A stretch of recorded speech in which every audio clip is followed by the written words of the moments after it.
અખિલ ભારત હિન્દુ મહાસભા દ્વારા જામડા ગામે કતલખાનું બંધ કરવા રજૂઆત। આમ તો તાજેતરમાં પોલીસ દ્વારા બુટલેગરો, શરીર સંબંધી ગુનાઓ આચરનાર, ગંભીર પ્રકારના ગુનાઓ આચરનાર, જમીન પર કબજો ધરાવનાર હોય તેવા ઈસમો સામે કાર્યવાહી કરવા યાદી તૈયાર કરવામાં આવી રહી છે। ત્યારે આવા સમયમાં ગૌહત્યા કરનાર ઈસમો સામે કાર્યવાહી થાય તે માટે અખિલ ભારત હિન્દુ મહાસભા ટીમ દ્વારા આજે ગાંધીનગર કલેક્ટર, એસપી સહિતની કચેરીઓએ કાર્યવાહી કરવા લેખિત રજૂઆત કરવામાં આવી છે। ગાંધીનગર જિલ્લાના માણસા તાલુકાના જામડા ગામે તારીખ 22/8/2024ના રોજ કતલખાનું ઝડપી કાર્યવાહી હાથ ધરી, જેમાં લાલભાઈ સેનવા તેમજ જુહાપુરાના કેટલાક કિસ્સાઓનું કતલખાનું ઝડપી પોલીસમાં ફરિયાદ સહિતની કાર્યવાહી કરવામાં આવી હતી। જે સમયે એક મકાનમાંથી 800 કિલો ગોમાંસ સહિત 11 ગાયોને છોડાવી કાર્યવાહી કરવામાં આવી, તે પણ બાંધકામ સરકારી જમીનમાં હોવા છતાં પણ કોઈ કાર્યવાહી કરવામાં આવી ન હતી। તેવામાં 7 માસથી અખિલ ભારત હિન્દુ મહાસભા દ્વારા અવારનવાર સરકારી તંત્રને લેખિત રજૂઆતો બાદ પણ કાર્યવાહી ન થતાં આજે સંગઠનના ગુજરાત પ્રદેશના અધ્યક્ષ પ્રકાશભાઈ ઠક્કર, મહામંત્રી કિશોરભાઈ ઠક્કર, વિષ્ણુભાઈ જોશી, નારદીપુર ગુજરાત સહમંત્રી નરેન્દ્રસિંહ ચાવડા, નારદીપુર અમરતભાઈ ઠક્કર, વિશ્વ હિન્દુ પરિષદ પાટણ બનાસકાંઠા જિલ્લા પ્રમુખ નાનજીભાઈ ઠાકોર સહિત સાંતલપુર તાલુકા અખિલ ભારત હિન્દુ મહાસભાના અગ્રણીઓ હાજર રહ્યા હતા।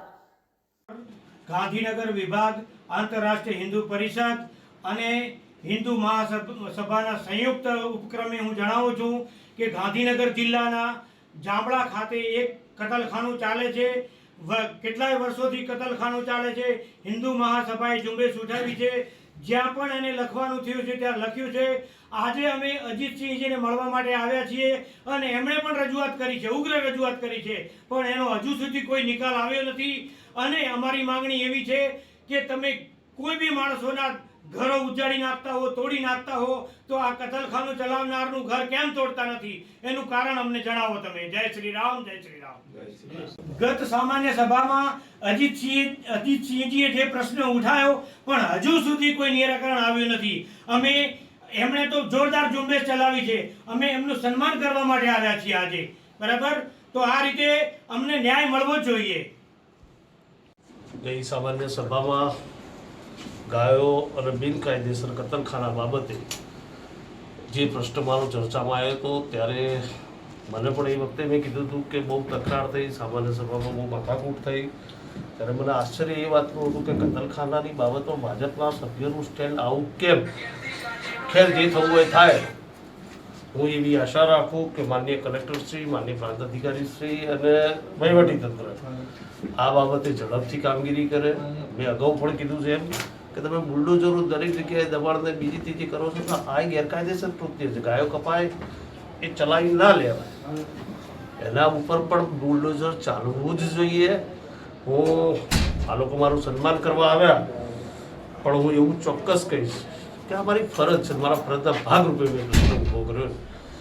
સરકારશ્રી અને વહીવટી તંત્રની કાને આ વાત જવી જોઈએ અને ઝડપથી એક્શન લેવાય, જે લેવા પડે એમાં વહીવટી તંત્ર સાદું થઈને તરત કામ કરે એ દિશામાં હું માગણી પણ કરું છું। અને જ્યાં જરૂર પડે ત્યાં આ વિશ્વ હિન્દુ મહાસભા, આંતરરાષ્ટ્રીયના આગેવાનો, હિન્દુ પરિષદના અને આપણા જિલ્લાના અને લોકલ ગુજરાતના આગેવાનો સદાય સાચી વાતમાં અને ગાયોનું જ્યાં હિંસા થતી છે ત્યારે હંમેશા પક્ષાપક્ષીથી ઉપર પણ હું એમની સાથે છું, એમની સાથે રહીશ અને ઈચ્છું કે બધાએ એક થઈ અને આ દિશામાં આખા જિલ્લાએ પ્રયત્ન કરવો જોઈએ। તમામ આગેવાનો પક્ષાપક્ષી મૂકી અને આ કૃત્ય બંધ થાય એ દિશામાં પ્રયત્નો કરવા જોઈએ। ફરીથી એકવાર હિન્દુ મહાસભાનો ખૂબ ખૂબ આભાર માનું છું। આપે જે મારું સન્માન કર્યું, પણ સન્માન કરવાનું હોય તે અમારી ફરજના ભાગરૂપે છે। Thank you.